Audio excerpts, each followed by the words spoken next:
कि हमने पढ़ा है अभी कंट्रीब्यूशन कॉस्टिंग और फुल कॉस्टिंग। तो जल्दी जल्दी से मैं बताता चलूँ आपको कि जो फुल कॉस्टिंग होती है, फुल कॉस्टिंग में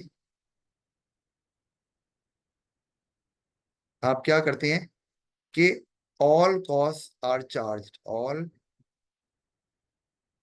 कॉस्ट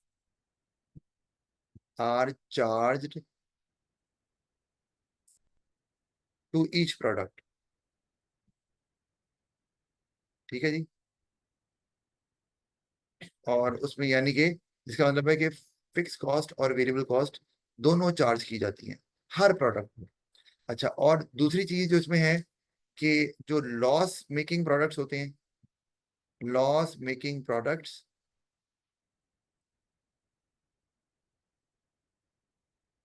उनको क्या किया जाता है, आर डिसकंटिन्यू। कि भाई लॉस हो रहा है, उनका तो काम ही यही है देखना। जिसको प्रॉफिट हो रहा है वो कंटिन्यू करेंगे, जिस पे नुकसान हो रहा है उसको बंद कर देंगे। ये फुल कॉस्टिंग में ऐसे ही होता है। अच्छा, जबकि अगर हम कंट्रीब्यूशन कॉस्टिंग की बात करें तो उसमें सारी कॉस्ट चार्ज नहीं होती। हम कहेंगे only variable cost is charge to each product. ठीक है जी। एक बात, फिक्स कॉस्ट को आप सेपरेट रखते हैं, मतलब ये कि वो है तो सही लेकिन किसी प्रोडक्ट पे चार्ज नहीं करेंगे, टोटल में काउंट कर लेंगे बस कि ये भी कॉस्ट है, क्योंकि वो हर प्रोडक्ट कंट्रीब्यूशन में ना, इसीलिए कि वो ये कहते हैं कि फिक्स कॉस्ट अगर आप चार्ज करेंगे तो वो हर प्रोडक्ट पे एक्यूरेट आएगी नहीं। किस बेसिस पे आप चार्ज करेंगे, वो बेसिस भी चेंज हो सकती है, वो कल हमने बात भी की थी डिटेल में इसके ऊपर। तो वो प्रॉब्लम हो सकती है आपके लिए। तो वो जो हर प्रोडक्ट की कॉस्ट आ रही है वो एक्यूरेट नहीं होगी इसमें से। आपको लगेगा कि एक प्रोडक्ट ज्यादा कॉस्टली है, शायद वो इस वजह से नहीं है कि उस पर खर्चा ज्यादा आ रहा है, वो इस वजह से है कि आपने जिस बेसिस पे फिक्स कॉस्ट को अपोर्शन किया है वो गलत है, या वो चेंज हो गया। तो कंट्रीब्यूशन कॉस्टिंग आप इस्तेमाल करते हैं। जो फुल कॉस्टिंग होती है उसमें एक चीज और है कि इसमें आप जो फुल कॉस्ट आपने चार्ज करनी होती है, तो वेरिएबल कॉस्ट तो पर यूनिट होती है, लेकिन इसमें आप फिक्स कॉस्ट को, जी, तो इसको कहते हैं apportionment, apportionment of fix cost. यानी कि फिक्स कॉस्ट को किसी एक खास बेसिस पे हर प्रोडक्ट पे चार्ज कर दिया जाता है। और जनरली जो बेसिस इस्तेमाल की जाती है उसको बोलते हैं डायरेक्ट लेबर कॉस्ट। यानी कि जिस प्रोडक्ट पे जितनी लेबर कॉस्ट डल रही है उतनी ही आप फिक्स कॉस्ट भी डाल देते हैं। जिस पे 20% लेबर कॉस्ट डली है, फिक्स कॉस्ट भी आप 20% डाल देंगे। जिसपे 30% लेबर कॉस्ट है उसमें फिक्स कॉस्ट भी 30% डाल देंगे। अच्छा, कंट्रीब्यूशन कॉस्टिंग में ऐसे नहीं होता। तो इसमें आप क्या करते हैं कि इसमें आप देखते हैं कि products with contribution, products with contribution, मैंने कहा जल्दी से समरी आपको बता दूं, आगे अभी हम इसी को देखने लगे। Product with contribution are considered, यानी कि इसमें लॉस या प्रॉफिट का चक्कर ही नहीं है। आपने देखना है किसमें कंट्रीब्यूशन आ रही है किसमें नहीं आ रही, और फिर फैसला करना है कि डिसकंटिन्यू किसको करना है और किसको नहीं करना। तो यहां पर आप क्या करते हैं कि प्रोडक्ट्स, अच्छा एक minute,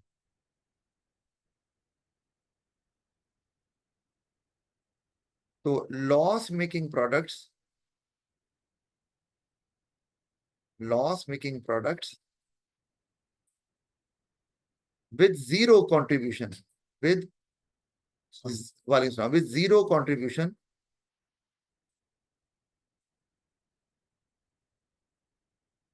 with zero contribution are discontinued. क्योंकि इसमें आपने कंट्रीब्यूशन कंसिडर करनी होती है, तो जिसकी कंट्रीब्यूशन जीरो होगी वो डिसकंटिन्यू करेंगे, और उधर क्या है, वो जिधर प्रॉफिट जीरो है लॉस है वो डिसकंटिन्यू करेंगे। फर्क है दोनों। यहाँ पे लॉस वाला प्रोडक्ट है भी लेकिन पॉजिटिव कंट्रीब्यूशन है तो वो चलेगा। यानी कि मैं लिख सकता हूँ आगे कि loss making product with positive contribution,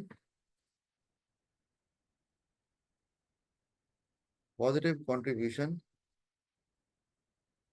क्या होगा, ये विल बी कंटिन्यूड, उसको जारी रखा जाएगा।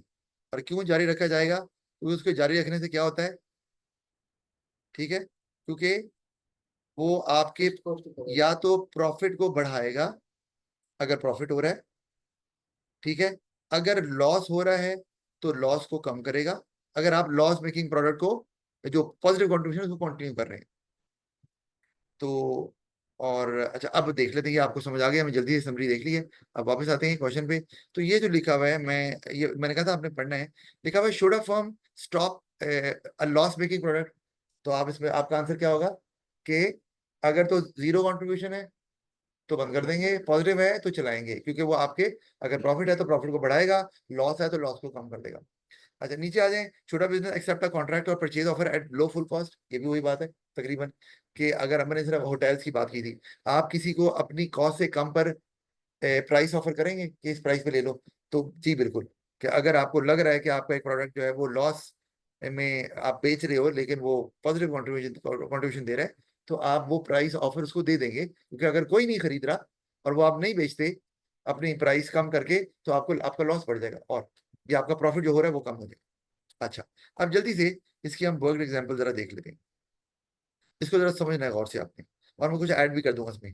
कि ये Leena run a small shop which manufactures handmade expensive toys for kids, she pays $50 rent. ये क्या चीज है? Fix cost. ये मैं ना यहाँ पे, ताकि आपको पता चलता है, ये जो $50 रेंट है ये फिक्स कॉस्ट है। अच्छा, the shop per day she is able to manufacture 10 toys and sell them for $20। तो ये क्या है? ये प्राइस। और बनाता है वो, बनाती है 10 टॉयज। अच्छा, तो in a day material cost is $11 a day, ये क्या है? ये मटेरियल कॉस्ट $11 डे क्या है? ये वेरिएबल कॉस्ट है, क्योंकि मटेरियल की कॉस्ट टॉय के बढ़ने से बढ़ेगी, टॉय के कम होने से कम हो जाएगी। फिर she does not have any employee following as a cost data, तो इसमें और कोई कॉस्ट नहीं है।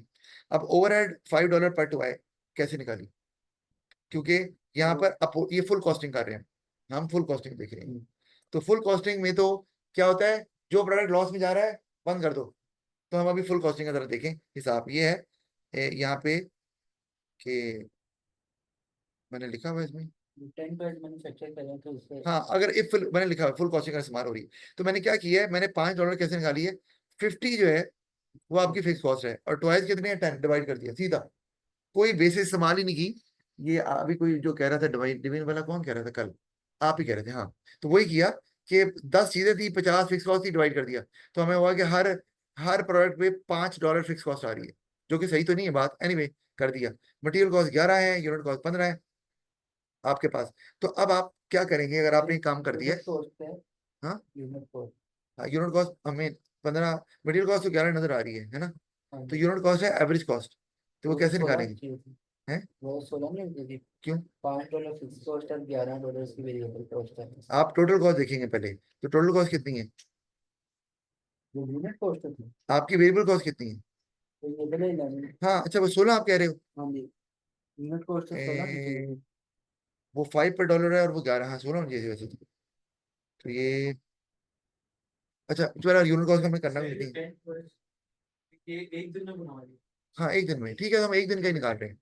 चले, वो 15 नहीं 16 कर ले, लेकिन हमने वो यूनिट कॉस्ट लिख दिया है। अच्छा, खैर आगे। अब उसे एक्सेप्ट करना चाहिए, ऑफर एक्सेप्ट करनी चाहिए कि नहीं करनी चाहिए? अब जरा गौर करें इस पे कि वो ना 5 जो टॉयज है ना, वो $12 के बेच सकता है, ऑफर है उसके पास।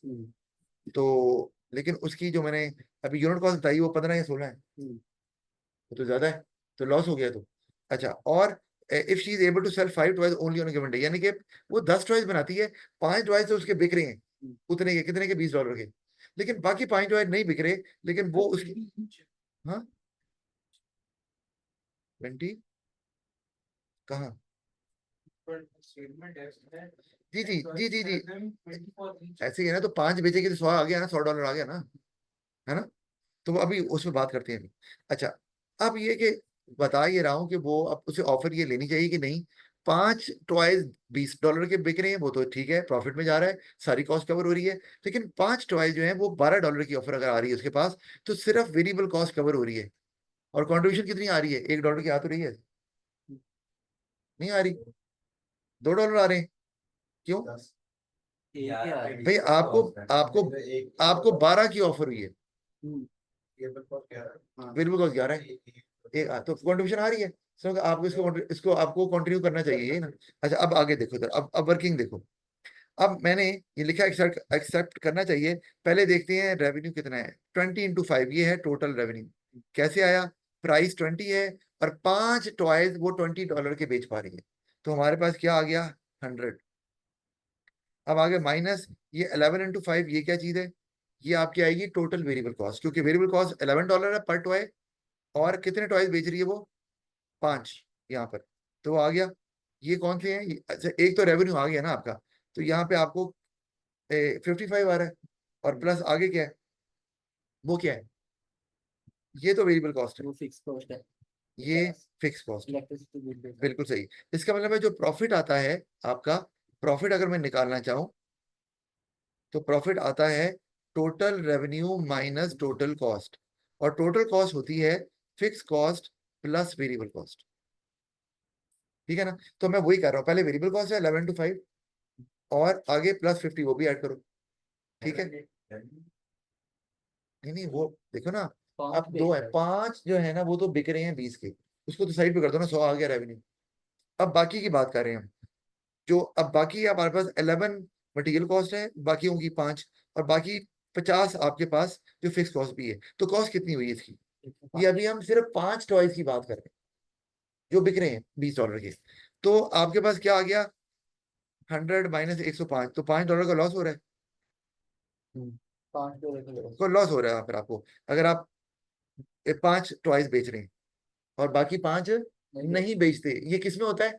फुल कॉस्टिंग में। कॉस्टिंग। फुल कॉस्टिंग में 5 नहीं बेचेंगे, उसमें लॉस है, नहीं बेचना। अब कंट्रीब्यूशन कॉस्टिंग पे आ जाओ। उसमें अगर आपको पॉजिटिव कंट्रीब्यूशन मिल रही हो तो आप उसको बेचते हैं, तो इसमें मिल रही है पॉजिटिव कंट्रीब्यूशन। तो आपने क्या किया? वही कि ये तो आपको रेवेन्यू मिल गया, आपने वो 12 के भी बेच दिए। देख तो लो पहले। अभी प्रॉफिट आपका लॉस आ रहा है $5 का, नजर आ रहा है ना? अब आपने, अब ये क्या किया? 5 टॉय डिसकंटिन्यू कर दिए, अब नहीं कर रहे। अब ये बारह क्या है? ये 12 की जो ऑफर आई है उसको 5 चॉइस की, तो ये 60 मिल गया आपको। अच्छा, आगे क्या है? अब 11 × 10 क्यों किया है? क्योंकि अब टॉयज 10 बिक रहे हैं, 5 नहीं बिक रहे। और 11 आपकी वेरिएबल कॉस्ट है, तो ये आपकी वेरिएबल कॉस्ट यहाँ आ गई। और प्लस 50 क्या है? Fix cost. तो variable cost plus fix cost, ये आपकी टोटल कॉस्ट आएगी ना। और ये आपका सारा क्या है?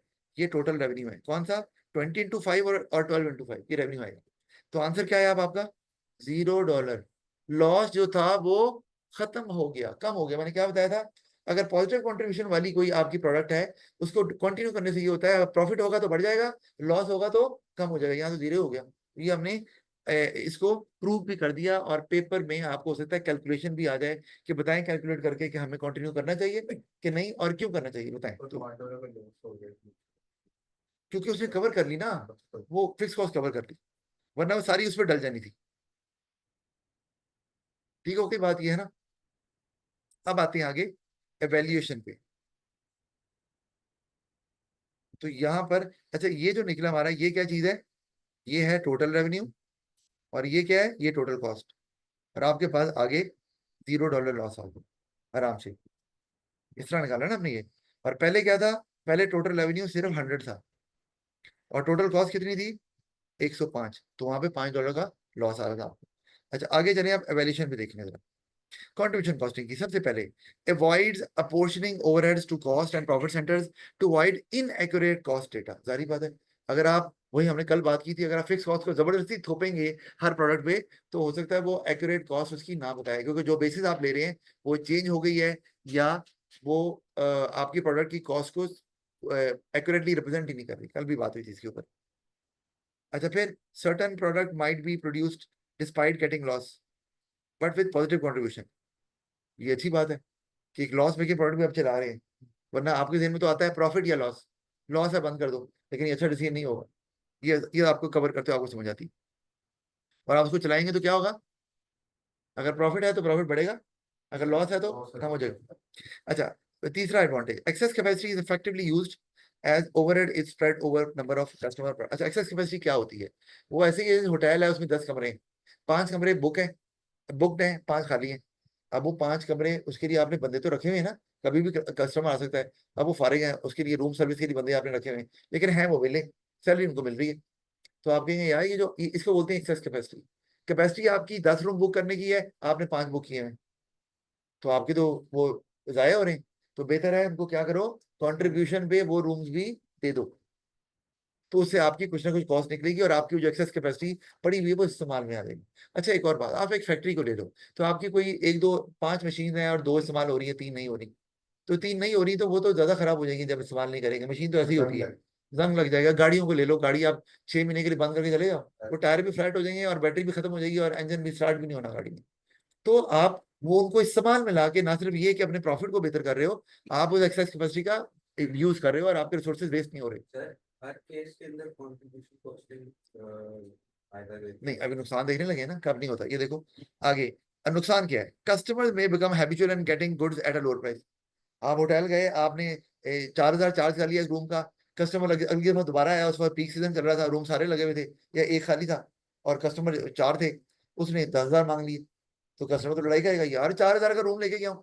कहेगा भाई 4,000 पे प्रॉफिट नहीं होता, और पहले कैसे प्रॉफिट नहीं होता आपको, पहले दिया है अब 10,000 कैसे मांग रहे हो, तो वही समझेगा लूट रहे हैं। पहले तो हो रहा था। तो प्रॉब्लम तो ये एक प्रॉब्लम है, अगर कोई भी कस्टमर वो हेजिटेट कर रहा है तो ये, क्योंकि कस्टमर ने थोड़ी यहाँ पे कंट्रीब्यूशन कॉस्टिंग करनी, तो ये प्रॉब्लम आपका आ रहा है, इमेज भी खराब हो सकता है कि यार ये लूट रहे हैं लोग, तो ये समझना मुश्किल है लोगों के लिए। अच्छा फिर what if existing customers come to know about the lower price, again अगर कस्टमर को पता चल गया कि कहीं पर कंट्रीब्यूशन भी हो रही है, जैसे एग्जांपल है 10 रूम है, 5 बुकड है, जो आपने फुल चार्ज कर रहे हैं उसे, और 5 नहीं चार्ज वो बुक नहीं थे, आपने उनको कंट्रीब्यूशन भी दे दिया प्राइस कम करके, तो अगर उनको पता चल गया यार ये क्या मजाक है यार, सेम रूम है आप उनको सस्ता दे रहा हो, तो ये मसला हो गया। पहले सोचेंगे कि बाद में आ जाएगा। बाद में क्यों है कि यार हमें हमारे साथ नाइंसाफी क्यों कर रहे हो ऐसे, तो पता चलना नहीं चाहिए ये वैसे।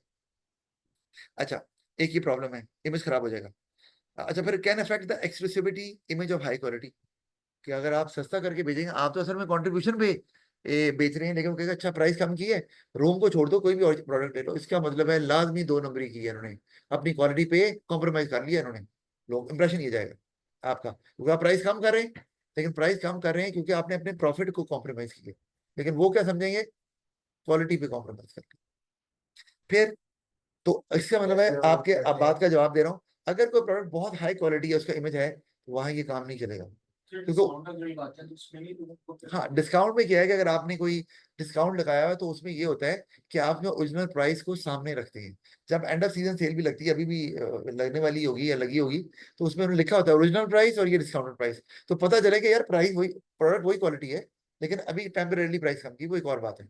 अच्छा तो अब इसका मतलब है कि जिसकी क्वालिटी ज्यादा अच्छी है, इमेज ज्यादा अच्छा है, उसकी तो हाई प्राइस की वजह से ही लोग ले रहे हैं, क्योंकि हाई प्राइस एसोसिएट की जाती है विद हाई क्वालिटी, तो वो फिर काम खराब वहां हो जाएगा। तो आपकी बात का जवाब दे रहा हूँ, तो हर जगह ये सूट नहीं करता। तो एप्पल आईफोन कभी भी अपनी प्राइस को कम नहीं करेगा, वो नहीं चाहता कि हर बंदा ले, हर बंदा लेगा तो इमेज खराब हो जाएगा। लोग जो एप्पल आईफोन रखते हैं वो स्टेटस सिंबल है, वो कहते हैं हमारे पास है, दूसरे के पास नहीं होना चाहिए, सीधी सी जी बात है। सर। कि मुकेश अंबानी ने इतनी अन्नी क्यों बचाई है, इसीलिए कि जो मैं खर्चा कर रहा हूँ कोई ना कर सके, तो मैंने सारे महंगे ब्रांड लेने, यही हो रहा है। अच्छा खैर, फिर आगे है हमारे पास, in the presence of excess capacity this policy is not useful. एक हाँ ये बात आ गई, sorry in the absence of, वो क्या है, वो ये आप होटल गए हैं, सारे टेबल चेयर बुकड हैं, आप ये चाह रहे थे कि आपकी जो टेबल चेयर खाली हैं उसके लिए वेटर्स वेट कर रहे हैं, उनको मुफ्त में पैसे दे रहे हैं, उसका पंखा और एसी भी चल रहा है उस साइड का, बंद तो नहीं करते, वो गर्म हो जाएगा तो फिर वो कस्टमर क्या देंगे, चला के रखना आपने, तो आपने उसको अपनी प्राइस कम करके वो टेबल भी बुक बुक करवा दी है, ठीक है। लेकिन अगर आप ऑलरेडी फुल कैपेसिटी पे चल रहे हैं, फुल कैपेसिटी क्या होती है, ये पढ़ेंगे हम आगे जाके, कि आप रेस्टोरेंट गए, मैडम सर प्लीज वेट करें, वेटिंग पे आ जाएं, अभी जगह नहीं है, तो वो फुल कैपेसिटी पे चल रहा है, जितने आपके पास ही ये सारे हैं, आपको वेट करना पड़ेगा या कहीं और चले जाओ। तो उस वक्त अगर आप कंट्रीब्यूशन में देंगे तो सरासर वो कंट्रीब्यूशन आपको प्रॉफिट नहीं देगा, प्रॉफिट को कम करेगा, और अगर लॉस है तो लॉस को और बढ़ा देगा, क्योंकि उसमें आपकी फिक्स कॉस्ट तो है ही नहीं, वो फिक्स कॉस्ट सारी स्प्रेड हो चुकी है आपकी सारे यूनिट्स पे। तो अब आप फिर एक और बिल्डिंग ले रहे हैं, वो आपका काम, एक और बिल्डिंग नहीं तो फिक्स कॉस्ट और बढ़ जाएगी, एक और एसी लगा रहे हैं अगर फर्जी और बंदे रख रहे हैं तो फिक्स कॉस्ट बढ़ जाएगी, और आपका तो मकसद था कि जो फिक्स कॉस्ट ऑलरेडी मौजूद है, जो नहीं चेंज होती, उसको कवर किया जाए कंट्रीब्यूशन पे दे के। लेकिन अब आप अगर अलहदा से कोई टेबल कुर्सी खरीद रहे हैं एक कस्टमर के लिए, अलहदा से बंदे हायर कर रहे हैं, तो वो तो फिक्स कॉस्ट और बढ़ा देगी, तो वो आपकी कॉस्ट चूंकि बढ़ जाएगी तो लॉस बढ़ेगा, प्रॉफिट कम होगा, वो नहीं करना। कब, अगर आपके पास एक्सेस कैपेसिटी नहीं है तो, उस सूरत में। इसीलिए कहते हैं कि जब तो पीक सीजन होता है किसी भी प्रोडक्ट्स का तो वो प्राइस ज्यादा रखते हैं, कम नहीं करते। और जब ऑफ पीक सीजन आता है तो प्राइस को कम करते हैं, वो यही रीजन है इसका। अच्छा फिर आ गया, इन द एब्सेंस ऑफ, अच्छा ये हो गया, lower price goods can may leak into the higher price market. हाँ ये रौला है ना। पता चल गया यार वहां पे सस्ता मिल रहा है, सस्ता क्यों मिल रहा है, कंट्रीब्यूशन पे दे रहे हैं। तो लोग अगर पता चल गया तो वो तो वहीं जाएंगे सारे, तो इधर तो सारे फारग हो जाएंगे, वो लेंगे ही नहीं, वो कोई भी चीज हो। अच्छा फिर है हमारे पास, अम, सर जैसे जैसे मैं ब्रांड है वो एग्जाम्पल, लिमिटेड अगर चीज बनाते हैं हाँ जैसे मैं कहता हूँ, उनकी प्राइसेस तो बहुत हाई मैं बताता हूँ आपके पास उनकी कैपेसिटी उस हिसाब से होगी ना, वो बहुत बड़ा एरिया तो नहीं लेंगे प्रोडक्शन करने के लिए। अच्छा दो ब्रांचेज हैं, एक ब्रांच फुल कैपेसिटी पे चल रही है, एक ब्रांच एक्सेस कैपेसिटी पे चल रही है। तो फुल कैपेसिटी वाले में तो प्राइस फुल चार्ज कर रहे हैं, एक्सेस कैपेसिटी जहाँ पर इतना कस्टमर नहीं है, अभी नहीं खुली है, वहां पे कॉन्ट्रीब्यूशन पे। तो वो जो फुल कैपेसिटी वाले कस्टमर हैं, फुल कैपेसिटी वाली ब्रांच के कस्टमर, वो क्या करेंगे, उन्हें यार छोड़ो उसको, उधर ही चलते हैं। तो उल्टा काम खराब हो जाएगा आपका, क्यों, जो फुल कैपेसिटी वाला है वहां पे भी जो, ना आपको वहां प्राइस पूरी मिलनी है, उधर तो पहले ही नहीं मिल रही, तो उल्टा आपका ओवरऑल जो लॉस है वो शुरू हो जाएगा या प्रॉफिट आपका कम हो जाएगा। तो ये आपको ध्यान में रखना है कि काम ऐसे करें, दूसरे के नोटिस में नहीं आना चाहिए। तो है आपको, जी, इसकी फुल कैपेसिटी है साउंड स्लो हो तो बेटा वो दोनों ब्रांचेज एक ही कंपनी की, मैं ये बात कर रहा हूँ, तो फिर नुकसान है ना, दोनों की बात हम कर रहे हैं। और बड़ी जो कंपनीज होती है उनकी तो ब्रांचेज होती हैं। अच्छा फिर लो प्राइस, आप कुछ और, आप आपकी जवाब मिल गया ना आपको। अच्छा लो प्राइस गुड्स, अच्छा ये हो गया, focuses on contribution rather than profit, so there is danger. ये हर वक्त कंट्रीब्यूशन ही सोचते रहते हैं, तो फिर कंट्रीब्यूशन आ रही है, चलो भाई डन हो गया, क्या बनाओ, तो फिर आपका मेन ऑब्जेक्टिव तो प्रॉफिट है भाई। तो फिर आप कंट्रीब्यूशन का हर वक्त देखते रहेंगे, फिर प्रॉफिट तो कभी देखेंगे नहीं। तो आपका पहला प्राइमरी ऑब्जेक्टिव प्रॉफिट ही है, जहां प्रॉफिट बिक रहा है वहां बेचो। आप फटाफट कहते हैं "ऐसे नहीं बिक रहा, चलो यार कस्टमर नहीं आ रहा, हफ्ता हो गया, कम कर दो", ये नहीं कर, तो ये फिर आपका काम खराब हो जाएगा, फोकस लूज कर देंगे। ठीक है जी, ये हो गया। अच्छा अब आ गया हमारे पास नई चीज, बजट, थोड़ा इसको पढ़ लेते हैं। बजट क्या है, ये हुकूमत भी बनाती है, बिजनेसेस भी बनाते हैं, हम भी बनाते हैं। आप दुकान पे गए कोई मोबाइल लेने के लिए महंगा, तो दुकानदार ने आपको महंगा मोबाइल दिखा दिया, आपने आगे से कहा यार बजट नहीं है, मतलब क्या कहते हैं ना, से मतलब इतने पैसे नहीं कि है हमने जितने पैसे एलोकेट किए हुए थे मोबाइल पर खर्च करने के लिए, उतने पैसे मेरे पास, सीट का हम वो एक्सीड कर रहे हैं उससे। इसी तरह गवर्नमेंट भी मई जून के अंदर जो है वो बजट लेके आती है। तो गवर्नमेंट का जो फाइनेंशियल ईयर है ना वो चलता है 1 जुलाई से लेके 30 जून, वो 1 जनवरी से स्टार्ट नहीं होता।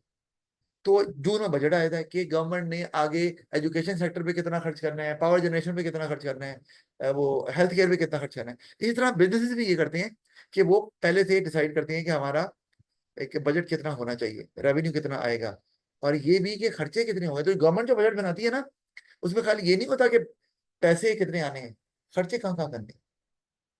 क्योंकि बजट जब बनाना है आपने, तो आपको जब ये पता हो कि फ्यूचर में खर्चे कितने होने हैं, उतना ही पैसा इकट्ठा करके रखेंगे ना। आपको पता है मेरा मोबाइल 1 लाख का लेना है, तो 1 लाख ही लेके जाओगे ना।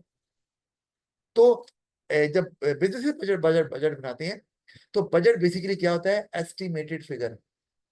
आपका एक इसको ये कह सकते हैं कि ब्रेकडाउन में फ्यूचर एक्सपेंसेस एक्सपेंसेस क्या कि आगे ये होने वाले हैं, लेकिन ऑफ कोर्स फ्यूचर आपके हाथ में नहीं है, और फ्यूचर में कोई भी चेंजेस आ सकती हैं आपको। जैसे अचानक रिसेशन आ गया, को अर्थक्वेक आ गया, हाँ कोविड आ गया, कोविड में तो तबाह हो गए सारे कारोबार, और कई कारोबार तबाह है वापस आए ही नहीं, खत्म हो गए, चले ही नहीं। अच्छा खैर जैसे कि आप ले लो, बहुत से हैं ये जो आपका है ना, उबर को ले लो आप। उबर सबसे पहले पाकिस्तान में आई थी और बहुत इन थी, अब कहाँ नजर आती है आपको, अब आपको यंगो नजर आती है, अब आपको इन ड्राइव नजर आती है, क्योंकि ये बाद में है, वो कोविड में भी थे, तो कोविड में तो घर से निकलता कौन था, तो उन्होंने कहा भाई ये तो आज आज नहीं, बाद में चलो। जबकि वो पायनियर थे, उनका तो आगे चलना चाहिए था, उनको सरवाइव करना चाहिए था। लेकिन वो कोविड पता नहीं यार कब जाएगा, 2 साल तो हो गए हैं, यही था ना देश में लोग, वो फिर नहीं मैनेज कर सके, और वो फिर उन्होंने वाइंड अप कर दिया यहाँ से। तो और भी बिजनेस है जो इस तरह ही, आप प्रोटॉन प्रोटॉन को ले लो।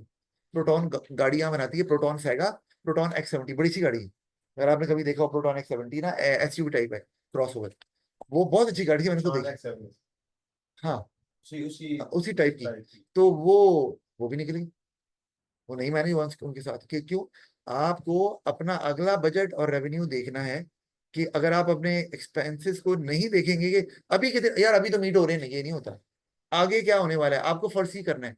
फर्सी करना क्या है, कंपटीशन, गवर्नमेंट की पॉलिसीज, कंज्यूमर का buying pattern, economic conditions, income level of the people, बहुत सी चीजें जो आपको देखनी होती है। और इसको क्या बोलते हैं, एक्सटर्नल एनवायरनमेंट। वो देखे बगैर काम नहीं चल, हमें जो आता है बना दो बस, ये कैसे होता है भाई, और लोगों ने क्या लेना है वो देखना है आपने।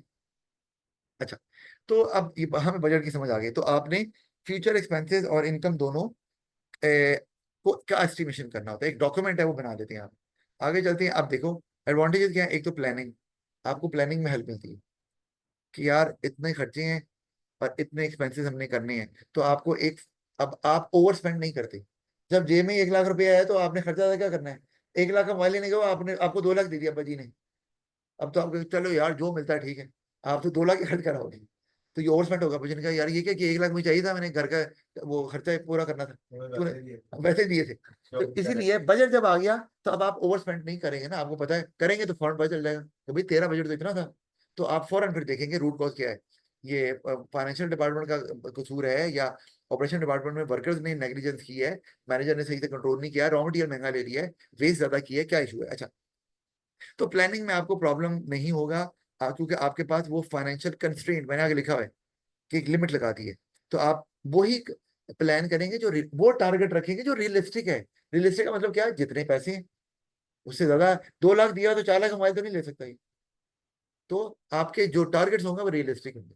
आप कुछ भी टारगेट, यार हमने ना बस 2 सालों में नंबर 1 कंपनी बनना है, तो भाई अपना फाइनेंस देखो पहले, फिर टारगेट रखो। तो जो टारगेट आपने रख दिया, हाँ स्टार्ट भी नहीं किया, और ना आपको इतना फाइनेंस भी आया ना इतना शेयर बेचे हैं, तो फिर आपका ये टारगेट अनरियल है, ये अचीव ही नहीं होना कभी। तो वो आपको प्लानिंग में मदद मिलती है, प्लानिंग में वैसे भी ऑब्जेक्टिव सेट करती है। फिर एफिशिएंट एलोकेशन ऑफ रिसोर्सेज, कौन सा रिसोर्स कहाँ इस्तेमाल करना है। आप लिखा हुआ- अगर मैंने ओवर एलोकेशन, ज्यादा रिसोर्सेज लगा देंगे तो खर्चा ज्यादा पड़ जाएगा, तो कहाँ से पूरा करेंगे। तो आपने अपना बजट देख के रिसोर्सेज इस्तेमाल करने हैं। आपने कोई घर में फर्नीचर का काम करना है तो आप कहेंगे यार ये बजट है, आप वो कहेंगे जी फर्नीचर यार लकड़ी ये नहीं, नहीं यार ये लकड़ी रहे तो यहाँ पर आप आम चीज लगा दो, तो पॉलिश कौन सा वो करें जी ये वाला। तो आप बजट को देखकर अपना सारा वो एक्सपेंडिचर प्लान कर रहे हैं उसके अंदर भी। तो रिसोर्स की एलोकेशन आप इफेक्टिव का मतलब ये है कि आपके टारगेट को मीट करेगी, क्योंकि आपको फाइनेंस देखकर आपने उसको तय करना है। अच्छा, और इफेक्टिव का मतलब होता है कि रिसोर्स जिस पर्पज के लिए यूज कर रहे हैं, जिस ऑब्जेक्टिव को मीट करने के लिए वो मीट हो। तो ऑब्जेक्टिव तो पहले आपने प्लानिंग में रख दिया, और वो प्लानिंग किस बेस पे की है, फाइनेंस को देकर। अच्छा, helps to monitor and control operations, वो कैसे, यार ये फाइनेंस बढ़ रहा है, हमने बजट रखा था साल का 10,000, ये तो 6 महीने में ही 8,000 हो गया, तो आपको अभी से देखने नहीं यार कंट्रोल करो, ये 2,000 से ऊपर नहीं जाना चाहिए 6 महीने में, अगले 6 महीने में। तो आपको ये आसानी होती है फिर, और पता भी चल जाता है, अगर फर्ज किया आपने ज्यादा खर्च कर दिया, यार 10,000 का बजट था तो 15,000 को खर्च हो गया, जरा पता तो करो। अच्छा, उसमें जरूरी नहीं है कि बिजनेस का ही कसूर हो, महंगाई हो गई, अब महंगाई आप कंट्रोल में थोड़ी, डॉलर महंगा हो गया क्या करें, आप इम्पोर्टेड रॉ मटेरियल मंगवाते तो महंगा मिलेगा, तो वो और बात है। लेकिन बात का कंपनी का अपना भी मसला हो जाता है। फिर प्रमोट्स फॉरवर्ड थिंकिंग, जब आप बजट बनाते हैं तो बजट हमेशा किस चीज का होता है, फ्यूचर का। तो फिर आप जब बजट बनाते हैं तो फ्यूचर में और बातें भी सोचते हैं, सोचे यार ये भी हो रहा है, एआई आ रहा है, आप क्या करें, मतलब और चीजें, टेक्नोलॉजी आ रही है, नई कंपनीज आ रही है मल्टीनेशनल, उनके साथ तो फिर आप वो भी सोचना शुरू कर देते हैं। तो you always think, you stay 1 step ahead कि हमें ये काम भी करना। अच्छा, फिर shows employees an overall picture of the direction of the organisation. वो पिक्चर क्यों, क्योंकि आपके सामने ऑब्जेक्टिव है, ऑब्जेक्टिव बजट की बेस पे बनाया है कि यार हमने ये ऑब्जेक्टिव अचीव करना है जैसे भी हो। तो एम्प्लॉइज मोटिवेटेड रहते हैं और अपनी पूरी एफर्ट करते हैं, उन्हें पता है गोल अचीव हो गया तो उनकी परफॉर्मेंस को क्रेडिट दिया जाएगा, फाइनेंशियल गेन की शक्ल में या प्रमोशन की शक्ल में। फिर helps to coordinate different departments and, अच्छा वो कैसे, अब ये जरा सुन लो। जब आप बजट बनाती है ना, तो बजट हर डिपार्टमेंट का बनता है। मार्केटिंग डिपार्टमेंट को कितने पैसे चाहिए, फाइनेंस डिपार्टमेंट को कितने चाहिए, एचआर को कितने चाहिए, ऑपरेशन को कितने चाहिए। तो उसमें बात, हाँ फिर प्रॉब्लम हो गई, इसका मतलब है बाद का बजट अगर इन कॉम्पिटेंट लोग बनाएंगे, टीम आपकी कॉम्पिटेंट नहीं है, तो प्रॉब्लम आ जाएगी। बजट आपने बहुत ज्यादा बना दिया, एग्जाम्पल है, उतना खर्चा होना ही नहीं था। तो जब आप साल के एंड पे पहुंचे, बच रहे यार पैसे तो इतने पड़े हैं, खर्चा इतना से हुआ है। वो ये नहीं है कि आप एफिशिएंट हैं, वो बनाने वालों ने खर्चा, अब आप क्या करेंगे, आप हो जाएंगे बच्चा यार खर्च करो बनने को, आप खर्चा बढ़ा देंगे, जबकि वो खर्चा बढ़ाना नहीं बनता था, वो बजट गलत बना है। इसी तरह से किसी ने बजट बना दिया कम और खर्चा ज्यादा हो गया, अब आप कहें यार ये क्या काम खराब हो, खर्चा ज्यादा हो रहा है, यार मटेरियल की क्वालिटी गिरा दो, जबकि खर्चा ज्यादा ही होना था, बजट गलत बनाया। तो ये हो जाता है ऐसे, फिर ऑफ कोर्स फिर बिजनेसेस को ही सफर करना पड़ता है उसमें। तो अब देखो, मार्केटिंग डिपार्टमेंट का लिंक है ऑपरेशन डिपार्टमेंट के साथ। कैसे? सेल्स फोरकास्ट कौन बताता है? मार्केटिंग डिपार्टमेंट, कि यार आगे सेल इतनी बढ़ने वाली है, सीजन आ रहा है, कस्टमर बढ़ रहे हैं, तो वो बताएगा ऑपरेशन डिपार्टमेंट को, और ऑपरेशन डिपार्टमेंट उस हिसाब से मशीनरी खरीदेगा, वर्कर खरीदेगा, रखेगा और प्रोडक्शन करेगा, कैपेसिटी बढ़ाएगा। तो अब दोनों का फाइनेंस कोऑर्डिनेट होगा तो फाइनेंशियल बजट बनेगा ना। फाइनेंशियल बजट किसने बनाना है? ऑपरेशन डिपार्टमेंट का ऑपरेशन मैनेजर बताएगा ना, मार्केटिंग डिपार्टमेंट का मार्केटिंग मैनेजर बताएगा। तो उनकी अगर आपस में कोऑर्डिनेशन नहीं हो रही तो फिर तय कैसे करेंगे? वो जी बजट बना रही है, बाद में पता चला जी सेल बढ़ गई, ऑपरेशन डिपार्टमेंट कहेगा जी हाँ, हमें तो पता नहीं सेल बढ़नी है, हमने तो अपनी कैपेसिटी उतनी रखी हुई थी, मसला होगा। ऐसा हो सकता है कि दो डिपार्टमेंट का एक ही head हो। ऐसा वैसे कम होता है, अगर ऐसा होता है तो फिर प्रॉब्लम तो आती है। जैसे हमारे यहाँ भी है, हमारे यहाँ जो माशाल्लाह आपके वजीर दाखिला हैं, कौन है वो ना पीसीबी के चेयरमैन भी हैं और वजीर दाखिला भी हैं। तो जब ऐसा होता है तो आप दो इदारे उस तरह उतनी कॉम्पिटेंसी के साथ नहीं चला, वो दो डिपार्टमेंट नहीं चला पाते, तो फिर प्रॉब्लम होगी। करने को तो हो सकता है, इसमें क्या है, आपका अपना बिजनेस कर लो। अच्छा, तो अब उसमें कोऑर्डिनेशन में होता क्या है? अब आप सुनिए, उसमें ना आपके मैंने एक चीज लिखी है, कॉन्फ्लिक्टिंग टारगेट से अवॉइड कर सकते हैं आप। फाइनेंस डिपार्टमेंट कह रहा है कि यार मैंने पैसे बचाने हैं, मैं जितने पैसे बचाऊंगा मेरी वाह वाह होगी। मार्केटिंग डिपार्टमेंट कह रहा है यार मुझे सेल्स बढ़ानी है, तो मुझे खर्चा ज्यादा करना है, सेल्स के लिए मैंने एडवर्टाइजमेंट करनी है, मार्केटिंग कैंपेन लॉन्च करनी है, मुझे पैसे चाहिए। अब दोनों के कॉन्फ्लिक्टिंग ऑब्जेक्टिव नहीं आ गए। फाइनेंशियल क्या वो कह रहा है मैंने पैसे बचाने, फाइनेंस डिपार्टमेंट, मार्केटिंग डिपार्टमेंट कह रहा है मुझे पैसे ज्यादा खर्च करने हैं। तो जब आप बजट बनाते हैं तो वो मिल के बैठते हैं, तो उसमें फिर ये कॉन्फ्लिक्टिंग टारगेट्स नहीं होते, और सारे डिपार्टमेंट्स आपस में दे सपोर्ट वन अनदर, ना कि एक दूसरे के अगेंस्ट जाएं। अगर डिपार्टमेंट एक दूसरे के अगेंस्ट जाएंगे तो उससे एक डिपार्टमेंट तो शायद आगे निकल जाए, बिजनेस कभी भी आगे नहीं निकलेगा, वो पीछे रह जाएगा। अच्छा, फिर है provides a framework for delegation. अच्छा, ये भला क्या है? भाई जब आपने बजट बनाना है डिपार्टमेंट का तो डेलीगेशन बनाते हैं भाई, ये डेलीगेशन है, ये फाइनेंस डिपार्टमेंट को देखेगी अच्छे तरीके से और फिर डिसाइड करेगी कितना बजट चाहिए। ये टीम है, ये एचआर डिपार्टमेंट को देखेगी, एचआर की नीड्स देखेगी, कितने वर्कर चाहिए, ट्रेनिंग चाहिए कि नहीं, और बजट बना के देगी। तो ये डेलीगेशन भी होती है, और डेलीगेशन हमेशा वर्कर्स को मोटिवेट करती है कि जी हमें भी डिसीजन मेकिंग में इन्वॉल्व कर रहे हैं। और उसके लिए ये हम वर्ड इस्तेमाल करते हैं, डेलीगेटेड बजट, जिसमें मैनेजर्स भी इन्वॉल्व होते हैं, और वो फिर रियलिस्टिक फाइनेंशियल टारगेट्स बनाते हैं, जो कि अचीव किया जा सके आसानी के साथ। अच्छा, फिर performance of managers and department can be very, समझ आती है? अगर आप बजट से एक्सीड कर गए, इसका मतलब आपने अंडर परफॉर्म किया, आपने बजट के अंदर अंदर काम किया तो आपने अच्छा परफॉर्म किया, यू आर एट पार, तो उस हिसाब से आपको रिवॉर्ड भी दिए जा सकते हैं, कि आपकी जॉब सिक्योर रहेगी। बचा वही हाँ, ये वही भी हो सकता है। अच्छा, ये आज फिर हम इतना ही कर लेते हैं।